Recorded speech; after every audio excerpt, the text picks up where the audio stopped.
ಸಮಗ್ರ ಕೃಷಿ ಯಶಸ್ಸು ಕಂಡ ರೈತ ದಂಪತಿಗಳ ಯಶೋಗಾಥೆ. ಶ್ರಮವಹಿಸಿ ಬೆಳೆದ ಫಸಲಿಗೆ ಸೂಕ್ತ ಬೆಲೆ ಹಾಗೂ ಮಾರುಕಟ್ಟೆ ಸಿಗುತ್ತಿಲ್ಲ ಎಂದು ಕೊರಗುವ ರೈತರ ಮಧ್ಯೆ ಸಮಗ್ರ ಕೃಷಿ ಪದ್ಧತಿ ಅಳವಡಿಸಿಕೊಂಡು ಕಡಿಮೆ ಖರ್ಚಿನಲ್ಲಿ ಅಧಿಕ ಇಳುವರಿ ಪಡೆದು ಕೈತುಂಬ ಹಣ ಸಂಪಾದನೆ ಮಾಡುತ್ತಿರುವ ರೈತ ದಂಪತಿಗಳು ಮಾದರಿ ಕೃಷಿಕರೆನಿಸಿಕೊಂಡಿದ್ದಾರೆ. ಹೌದು, ಕೃಷಿಯನ್ನೇ ಉಸಿರಾಗಿಸಿಕೊಂಡಿರುವ ಚಳ್ಳಕೆರೆ ನಗರದ ಚಿತ್ರಯನ ಅಟ್ಟಿ ಲಕ್ಷ್ಮಣ್ ಪಾಳೆಗ ನನಿವಾಳ ಸಮೀಪದ ದೊರೆಯಟ್ಟಿ ಬಳಿ ಹಳ್ಳ ಕೊಳ್ಳ ಕೊರಕಲು ಬಂಚರು 7 ಎಕರೆ ಜಮೀನನ್ನ ಖರೀದಿಸಿ ಭೂಮಿ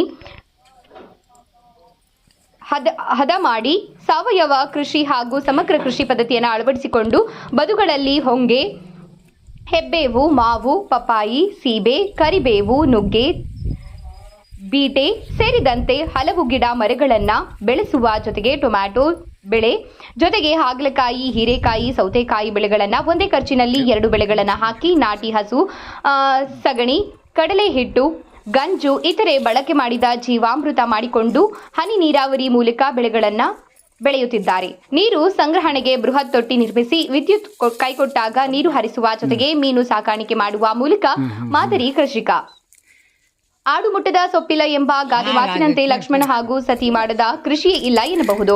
ಸಮಗ್ರ ಕೃಷಿ ಪದ್ಧತಿ ಅಳವಡಿಸಿಕೊಂಡು ಸೈನಿಸಿಕೊಂಡಿರುವ ಇವರು ಕೃಷಿ ಬಗೆಗಿನ ಅಪರಿಮಿತ ಪ್ರೀತಿ ಹಾಗೂ ಕಾಯಕ ನಿಷ್ಠೆ ರೈತ ಕುಲಕ್ಕೆ ಮಾದರಿಯಾಗಿದ್ದಾರೆ. ಪ್ರತಿನಿತ್ಯ ಒಂದಲ್ಲ ಒಂದು ತರಕಾರಿ ಮಾರಾಟಕ್ಕೆ ಸಿದ್ಧವಿದ್ದು ಪ್ರತಿನಿತ್ಯ ಆದಾಯದ ಮೂಲ ಹೊಂದಿದ್ದಾರೆ. ಕೃಷಿಯಿಂದ ವಾರ್ಷಿಕ ಉತ್ತಮ ಆದಾಯ ಗಳಿಸುವ ಮೂಲಕ ಸಂತೃಪ್ತಿ ಜೀವನ ಸಾಗಿಸುತ್ತಿದ್ದಾರೆ. ಇವರ ಕೃಷಿ ಸಾಧನೆಯನ್ನ ಗುರುತಿಸಿ ತೋಟಗಾರಿಕೆ ಇಲಾಖೆ ಸನ್ಮಾನಿಸಿ ಗೌರವಿಸಿದೆ. ಈ ಬಗ್ಗೆ ರೈತ ದಂಪತಿಗಳು ಏನ್ ಹೇಳಿದ್ದಾರೆ ನೀವೇ ಕೇಳಿ. ಮಿಶ್ರ ಬೆಳೆಗಳೆಲ್ಲ ಹಾಕೊಂಡಿದ್ದೀವಿ. ಬೆಂಡೆಕಾಯಿ, ಸೌತೆಕಾಯಿ, ಹೀರೆಕಾಯಿ, ಹಾಗಲಕಾಯಿ, ಟೊಮೆಟೊ.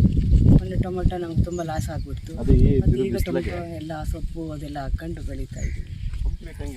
ಏನೇನು ಬೆಳೆ ಹಾಕಿರೋ ಏನು ಮಾಡ್ತೀಯ? ಹಣ್ಣಿ ತಕ್ಕ ರೇಟ್ ಇಲ್ಲ. ಹೀರೆಕಾಯಿ, ಬೆಂಡೆಕಾಯಿ ಗಿಡದ ಕೆಳಗೆ ಸೌತೆಕಾಯಿ ಹಾಕೊಂಡಿದ್ದೀವಿ. ಮತ್ತು ಟೊಮೆಟೊ ಹಾಕಿದ್ದೀವಿ. ಬೆಂಡೆಕಾಯಿ, ಮೆಕ್ಕೆಜೋಳ, ಸೊಪ್ಪು ಎಲ್ಲ. ಯಾವ ಔಷಧಿ ಹಾಕ್ತೀರಾ?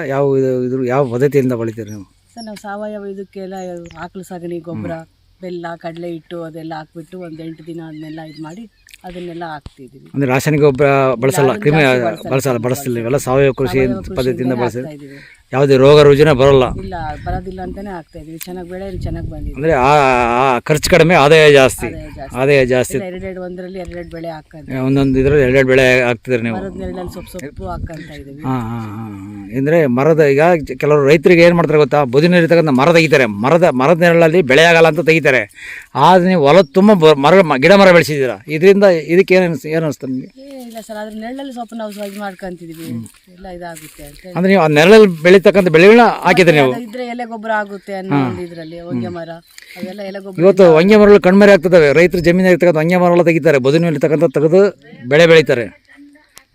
ಅದು ಮತ್ತೆ ಮುಂಚೆ ಸಾವಯವ ಪದ್ಧತಿಯಲ್ಲಿ ಬೆಳೆಯುವಂಥ ಬೆಳೆಗಳಿಗೆ ಇಂಟ್ರೊಡಕ್ಷನ್ ಕಲ್ಟಿವೇಟ್ ಎಕ್ವಿಪ್ಮೆಂಟ್ ಭಾಳ ಇಂಪಾರ್ಟೆಂಟ್.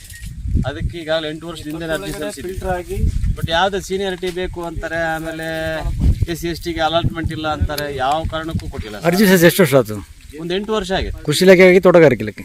ಕೃಷಿ ಇಲಾಖೆಗೆ ಸಲ್ಲಿಸಿ ಆನ್ಲೈನಲ್ಲಿ ಅರ್ಜಿ ಸಲ್ಲಿಸಿದೀವಿ. FID ಎಲ್ಲ ಡಾಕ್ಯುಮೆಂಟ್ಸ್ ಕೊಟ್ಟಿದೀವಿ. SC ST ಗೆ ಫಂಡ್ ಇಲ್ಲ ಅಂತಾರೆ. ಅದಾದ ನಂತರ ಕೇಳಕ್ ಹೋದ್ರೆ ಇವತ್ತು ಬರುತ್ತೆ ನಾಳೆ ಬರುತ್ತೆ ಅಂತ ಹೇಳ್ತಾರೆ. ಬಟ್ ಯಾರು ರೆಸ್ಪಾನ್ಸ್ ತಾಳ್ತಾರೆ. ವ್ಯವಸಾಯಕ್ಕೆ ಇಂಟರ್ ಕಲ್ಟಿವೇಶನ್ ಎಕ್ವಿಪ್ಮೆಂಟ್ ಬಹಳ ಇಂಪಾರ್ಟೆಂಟ್. ಈಗ ದನಗಳು ಇಲ್ಲ, ಎತ್ತುಗಳು ಅವು ಹೊಡ್ಕೊಂಬರೋಣ ಅಂತಂದ್ರೆ ಎಲ್ಲ ಅಂತರ ಬೆಳೆ ಬೇಸಾಯಕ್ಕೆ ಅವಶ್ಯಕತೆ. ನನ್ನ ಹೆಸರು ಲಕ್ಷ್ಮಣ್ ಅಂತ ಹೇಳಿ. ಅದಾದ ನಂತರ ನಾವು ಸಾವಯವ ಪದ್ಧತಿಯಲ್ಲಿ ಬೆಳೆಗಳನ್ನ ಬೆಳೆಯಕ್ಕೆ ಪ್ರಯತ್ನ ಮಾಡ್ತಿದೀವಿ. ಯಾವುದೇ ರೀತಿಯಲ್ಲಿ ಈ ಕೆಮಿಕಲ್ ಫರ್ಟಿಲೈಸರ್ ಉಪಯೋಗಿಸ್ತಾ ಇಲ್ಲ. ಜೊತೆಗೆ ಸುತ್ತಲೂ ಕೂಡ ನಾವು ಬೇವು, ಆಮೇಲೆ ಹೊಂಗೆ ಮರಗಳ ಎಲೆಗಳನ್ನ ಬಳಸಿ ಈ ಫಲವತ್ತತೆಯನ್ನ ಹೆಚ್ಚು ಮಾಡ್ಕೋಬೇಕು ಅನ್ನೋ ಒಂದು ಪ್ರಯತ್ನ ಮಾಡ್ತಾ ಇದೀವಿ. ಈ ವಿಚಾರದಲ್ಲಿ ನಾವು ಸ್ವಲ್ಪ ಸಗಣಿ, ಆಕಳ ಗಂಜಿ ಅದನ್ನ ಮಾಡಿ ಈ ಜೀವಾಮೃತನ ಮಾಡ್ಕೊಂಡಿದ್ದೀವಿ. ಅದನ್ನೇ ಒಂದು ಸಾರಿ ಜೀವಾಮೃತ ಮಾಡಿದ್ರೆ ಕನಿಷ್ಠ 20,000 ರೂಪಾಯಿ ಗವರ್ನಮೆಂಟ್ ಅದೇನು ಇದು ಫರ್ಟಿಲೈಸರ್ ತಗೊಳ್ಳೋಂತ ಒಂದು ಇದು ಬರುತ್ತೆ. ಆ 20,000 ರೂಪಾಯಿ ನಾವು ಇನ್ವೆಸ್ಟ್ಮೆಂಟ್ ಮಾಡೋದೇನಕ್ಕೆ ಅಂತೇಳಿ ನಾವು ಇದನ್ನೇ ಬಳಸ್ತಾ ಇದೀವಿ. ಹಿಂಗಿದೆ. ನಾವು ಇಷ್ಟೆಲ್ಲ ಮಾಡಿದ್ರು ಕೂಡ ಆ ಕೃಷಿ ಇಲಾಖೆ ಸುಮ್ಮನೆ ಅಲ್ದಾಡಿಸ್ತಿದ್ದಾರೆ. ನಿಮ್ಮ ಸರ್ಕಾರ ಪ್ರೋತ್ಸಾಹ ಕೊಡ್ತಿಲ್ಲ ಇಂಥ ಬೆಳೆಯಂಥ ರೈತರಿಗೆ ಸರ್ಕಾರದಿಂದ ನಿಮ್ಗೆ ಯಾವುದೇ ಪ್ರೋತ್ಸಾಹ ದೊರೀತಿಲ್ಲ. ಆದ್ರೆ ನೀವು ಯಾವುದೇ ಸರ್ಕಾರ ಕೊಡ್ತಿಲ್ಲ ಅಂತೇಳಿ ನೀವು ಎದೆಗುಂದದೆ ಕೆಲಸ ಮಾಡಿ ನೀವು ಮುಂದುವರಿಸಿ ನಿಮ್ಮ ಕಾಯಕ ಮುಂದುವರಿಸಿ ನೀವು ಶ್ರಮ ಪಟ್ಟು ಬೆಳಿತಿದ್ದೀರಾ. ಯಾಕಂತಂದ್ರೆ ಬೆಳೆ ಬೆಳೆದ್ರೆ ಲಾಸ್ ಆಗುತ್ತೆ. ಹೋದ್ ಸರಿ ಟೊಮೆಟೊ ಲಾಸ್ ಆಯ್ತು. ಆ ಟೊಮೆಟೊ ಲಾಸ್ ಆದಾಗ ಏನ್ ಮಾಡ್ಬೇಕು, ಆವಾಗ ಆಲೋಚನೆ ಮಾಡಿದ್ವಿ ಒಂದೇ ಬೆಳೆ ಬೆಳೆದ್ರೆ ನಮ್ಗೆ ನಷ್ಟ ಆಗ್ತದೆ. ಹಂಗಾಗಿ ಬೆಂಡೆ, ಆಮೇಲೆ ಹಾಗಲಕಾಯಿ, ಏನ್ ಈ ಟೊಮೆಟೊ ಬುಡನ ಕಿತ್ತು ಹಾಗಲಕಾಯಿ ಹಾಕಿದೀವಿ, ಒಂದಿಷ್ಟು ಹೀರೆಕಾಯಿ ಹಾಕಿದೀವಿ. ಅದ್ರ ಜೊತೆಗೆ ಈ ಬೆಂಡೆಕಾಯಿ, ಆಮೇಲೆ ಬದನೆ, ಒಂದಿಷ್ಟು ಒಂದೇ ಖರ್ಚಿನಾಗೆ 2 ಬೆಳೆ ಬೆಳಿತೀರಾ? ಒಂದೇ ಖರ್ಚಿನಾಗ 2 ಬೆಳೆ ಹೆಂಗಿದೆ ಸರ್.